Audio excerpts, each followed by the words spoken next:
As we approach Kamaru Usman vs Colby Covington 2, the two best welterweights on the planet right now, let's look at some of the key aspects for Colby Covington to come out victorious, who is the underdog going into the fight and the guy who is coming off a loss against the champion. Does Colby Covington have a shot at defeating Kamaru Usman, who right now looks unstoppable? He's the pound for pound #1 fighter in the world, one of the greatest welterweights of all time, and just clearing out this division. Colby Covington is the fighter right now that we know can give a good fight to Kamaru Usman, as he's done it before, and his skills compete with Usman's on every level of the game. They can both neutralize each other's wrestling, they both have tremendous cardio, they both want to pressure their opponent backwards, and they can strike at a very fast pace for the entire fight. The difference though is, Usman is a lot more powerful, whereas Colby Covington is a lot more active as a striker. He overwhelms you with volume, whereas Usman tries to separate you from consciousness. Well, here's the thing, both fighters have competed ever since their first fight. Usman has been a lot more active. He fought Jorge Masvidal twice, and he fought Gilbert Burns, whereas Colby Covington only fought Tyron Woodley, and that was over a year ago. He fought Woodley in September of 2020. But the thing is, both fighters have changed their training camp since their first fight. Kamaru Usman doesn't train as much with Stanford MMA, with Henry Hooft, and all those other guys over there. Ever since, he has stayed a lot more with Trevor Whitman, whereas Colby Covington has changed his training camp completely, does not train the American Top Team at all anymore,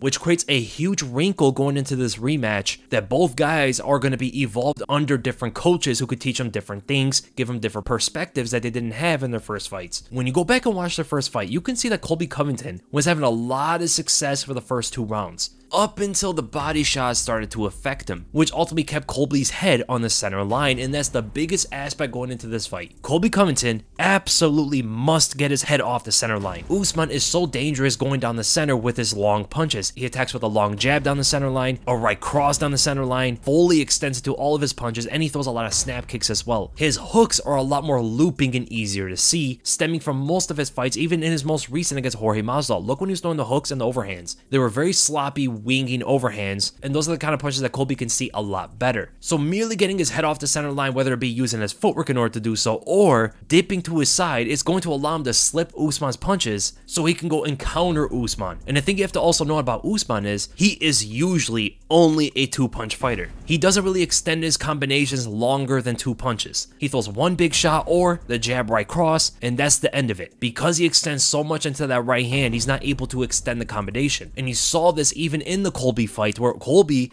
at some moments was able to get his head off the center line, slip the punch, and then counter Usman with a combination for his own. It could be 3, 4, 5 punch combination countering Usman. And this slipping off the center line for Colby Covington was working so well for him for the first 2 rounds. That was why he was able to get by those 2 rounds very successfully. Usman had a very hard time catching him to the head, whether it be Colby sitting in the pocket watching for Usman's straight punches so he can get his head on the outside of it in order to land his left hand, or he was sidestepped to his right in order to dig in a right body hook, getting on the inside of the jab. And even his ability to do this backwards, moving away from Usman, not in a straight line though, he was able to slip on the outside of a jab while landing his check right hook, so he's dipping to one side, and then in a follow-up, he's dipping to the other side afterward, anticipating Usman to throw a left straight so he can get his head on the outside of it, but Usman is in southpaw. When Kamaru Usman is in the southpaw stance, he rarely ever throws a left straight. It's mostly just right jabs. So Colby Covington was able to land his left hook regardless, and this is something I'm going to be touching in a little bit, that Usman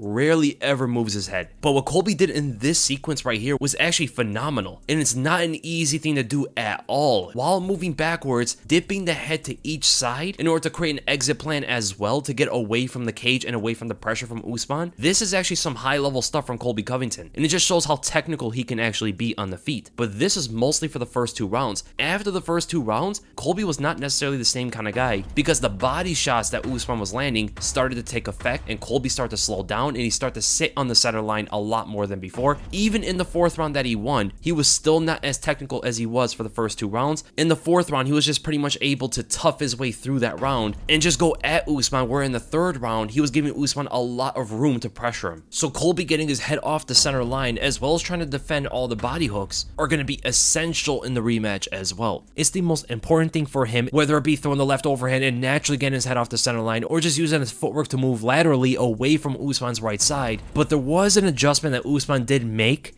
in that first fight that was halting Colby from moving laterally. That was when he started to go to the body. As Usman was missing his punches to the head, he started to attack the body instead, as Colby was not attempting to block the punch. These body shots evidently slowed down Colby Covington in that third round, and it stopped Colby from moving around the place. It made him a lot more of a stationary fighter, and ultimately was getting him caught in that third round, potentially even getting his jaw broken because of this. Usman's adjustment to start going to the body was excellent for him to start changing things to go his way, and this is such an important aspect of the rematch as well. Usman adjusts on his offense, not his defense, to make things work. Kamaru Usman does not really change his defense inside a fight. He only will adjust and change his offense so he can change the tides of the fight. What that means is, Usman is not as defensive minded. He doesn't move his head that much. This is evident in the Colby Covington fight. This is evident even in the first Jorge Masvidal fight. This was evident even in the Gilbert Burns fight. This will got him dropped in the Gilbert Burns fight as well and get caught multiple times throughout. And what did he resort to get Burns off of him? He resorted to the jab and the right body hook to get Burns to back up a bit. Again, he's relying on his offense rather than defense to change the tides. Colby Covington, same thing, landing combinations, and Usman is just not moving his head in front of the punches. And a lot of people do not see this out of Usman. They tend not to think of Usman being on the defense, ever. It might be because he's so physically imposing, because he's so powerful, because he likes to pressure opponents, because he has crazy cardio, and he has a wrestling aspect to his game that everybody has to respect, besides maybe Colby and Burns. So people never think about Usman's defense ever. They just focus on when he's on the attack. Notice this even in the commentary whenever Usman fights. They hardly ever talk about his defense. They only talk about when he's throwing punches and moving forward, as that's the majority of how his fights go. But Usman rarely moves his head, and this allows Colby to catch him with that big left overhand. The only change with Trevor Whitman that Usman has showed so far, and this was evident in the Jorge Masvidal 2 fight, was that he starts to duck his head now whenever the opponent moves forward on him to get under a punch, and then he tries to counter the opponent with a looping overhand right. This can be dangerous, as he's going to be able to get under Colby's left overhand potentially. It will probably get him caught by an uppercut, but you could still potentially catch Colby with an overhand of his own if he gets under any of Colby's punches. The issue with Usman doing this against Colby is, number one, he takes his eye off of Colby. Colby is faster than him. He has better footwork. He's just generally more athletic. He's going to be able to create an angle potentially, and Usman's not going to see it at all. And when he ducks his head, Colby has shown to throw flying knees and even uppercuts that has stunned Usman in that 4th round. In the first fight with Usman, Colby was throwing left overhand and then right uppercut. Note that combination down. He caught him a couple times throwing that combo, even one time stunned him, and if Usman is ducking under punches,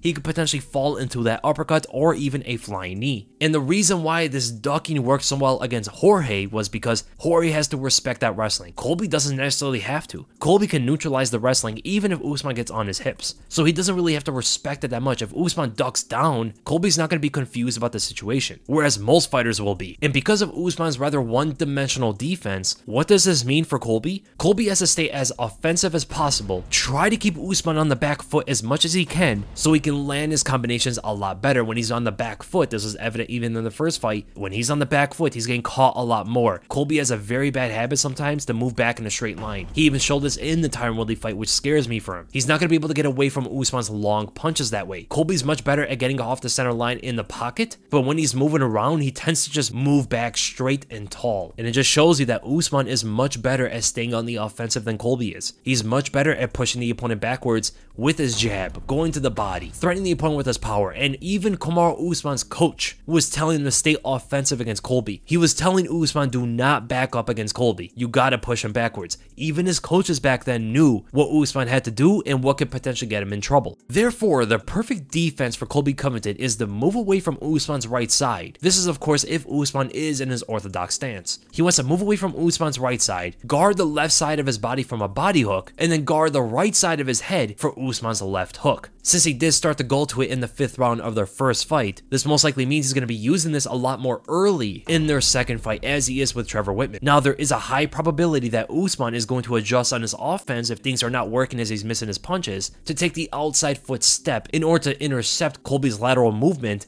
and try to set up a left hook right straight combination. In this kind of scenario, Colby's gonna either have to get his head off the center line and counter, or he can go right into a takedown under the punch and go for that blast double leg on Usman. This is the absolute best takedown opportunity for Colby, as Usman's moving forward for the big powerful right hand, stepping far on the outside foot, which is gonna cause them to be a little bit unbalanced as Colby's gonna intercept him with a takedown. And another thing to notice here is Usman tends to follow the opponent's head movement rather than anticipating where they're gonna move. This is mostly because he's not the most experienced striker, and he's just looking at where to punch the head, which makes feints and fakes extremely effective against him. This was even shown in the first fight with Colby. Colby would fake low, come up high, and Usman does not track that movement that well. He's dropping his hands when Colby goes down low, which exposes the head, and Colby went to the same low feint right hook to the head combination multiple times against Usman. And those are ultimately the biggest key factors for Colby Covington in this rematch with Kamaru Usman. He definitely has the skills to make this fight at least competitive, and even has a chance to outright beat Usman. The power gap between the two is the biggest difference in this fight that gives Kamaru Usman such a big chance of winning here. But if Colby stays as technical as possible, and as pressuring as possible, his chances of winning this fight skyrocket. And that is the end of the breakdown, guys. I hope you guys enjoyed it, and if you did, make sure you give this video a thumbs up. If you enjoyed my content, make sure to subscribe, and I'll see you guys in the prediction video.